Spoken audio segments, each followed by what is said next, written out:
ารวัตรประกาศหอไตรปิฎกบ้านวัดกลางแด่ถาดกระดาถึกบ้านนาโคกเมืองคงเสดน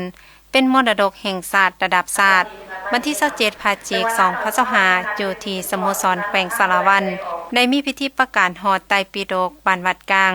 แด่ถาดกระดาถึกบ้านนาโคกเมืองคงเสดนเป็นมรดกแห่งศาสตร์ระดับชาติโดยการเข้าร่วมเป็นประธานของท่านนางบุญทวีดวงราศีห้องเลขาพรรคแขวงผู้สินำเบียกการเมืองแนวเขตเบียกภาคพนักงานเป็นเกียรติเข้าร่วมของท่านนางลานีพรหมาวงศาห้องรัฐมนตรีกระทรวงวัฒนธรรมและการท่องเที่ยวท่านนางสุนไทยสัญญาแสงกรรมการพรรคแขวงหัวหน้าแผนกวัฒนธรรมและการท่องเที่ยวมีพระเทระโนเทระบรรดาทานการนำของแขวงเลขาพรรคเมืองบรรดาทานอดีตการนำของแขวงหัวหน้าแผนกการองค์การเทียบเท่านักธุรกิจผู้ประกอบการแหน่บ้านเขาร่วมท่านนางสุนไทยสัญญาแสงรายงานเกี่ยวกับประวัติความเป็นมาหอไตรปิฎกวัดศรีมงคลวัดกลางแหน่ถาดกระดาถึกบ้านนาโคกเมืองคงเสดนแขวงสารวัน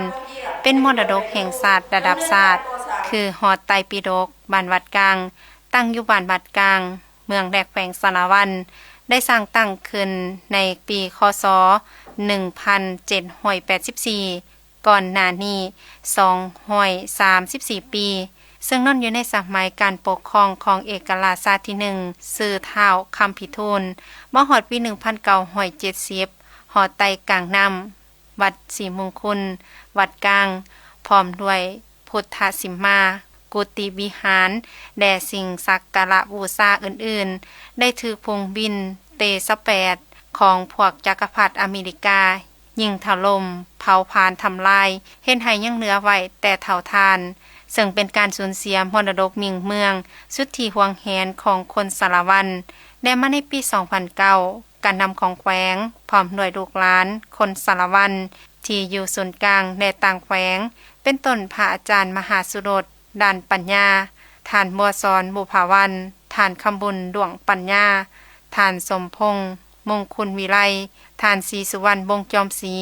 ได้ระดมกำลังศรัทธาแด่วางศิลาฤกษ์ก่อสร้างปฏิสังขรณ์หอไตรปิฎกขึ้นใหม่ในวันที่7มิถุนายน2009กงกับมื้อแรม15ค่ำเดือน7ลาวพศ2552โดยออกแบบขายคือกำหอไตรหลังเก่าประกอบมีเสา57ต้นเป็นไม้กระจะโครงหลังคาเฮ็ดด้วยไม้แคนมุงด้วยดินขอปูพื้นด้วยไม้ดูบานประตูบานปองเอี่ยมเฮ็ดด้วยไม้ดูดำเนินการก่อสร้างด้วยนายสร้างที่มีความสำนาญงานสีมือปานีตแกะสลักแบบศิลปะดาวเดิมที่มีความสง่างามพัวพันถึงเอกลักษณ์วิถีชีวิตวัฒนธรรมแนวฮิตของประเพณีของลาวสำหรับถาดกระดาถึกอิงตามการลงสำรวจพิสูจน์หลักฐานเก็บกำข้อมูลตัวจริงอยู่บ้านนาโคกผู้สร้างถาดกระดาถึกและถาดหงทองบ่แม่นคนเดียวกัน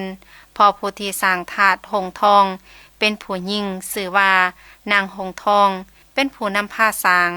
ทั้งสองถาดได้สร้างขึ้นในนัยยะเดียวกันในระหว่างศตวรรษที่17และเอิ้นว่าถาดผู้ถาดแม่ถาดกระดาถึกห่างจากถาดหงทองไปทางทิศตะวันออกประมาณ111เมตรซึ่งอยู่ในเขตพื้นที่เดียวกันต่างแต่มีลักษณะแสดงกันเพียงเล็กน้อยเท่านั้นสร้างขึ้นบนภูมิสันฐานที่สูงกว่าถาดหงทองถาดมีลักษณะเป็นรูปสี่เหลี่ยมแจซากขนาดของถาด5เมตรคูณ5เมตรความสูงของถาดประมาณ5-6 เมตรวัสดุที่นำมาก่อสร้างแม่นก่อด้วยดินจีที่เอามาจากหนองไฟไหม้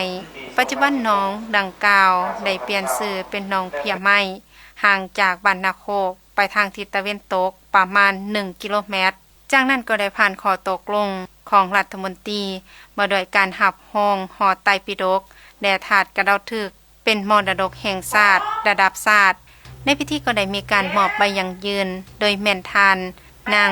ลานีพรหมวงศาเป็นเกียรติหับโดยแม่นทานนางบุญทวีดวงราศี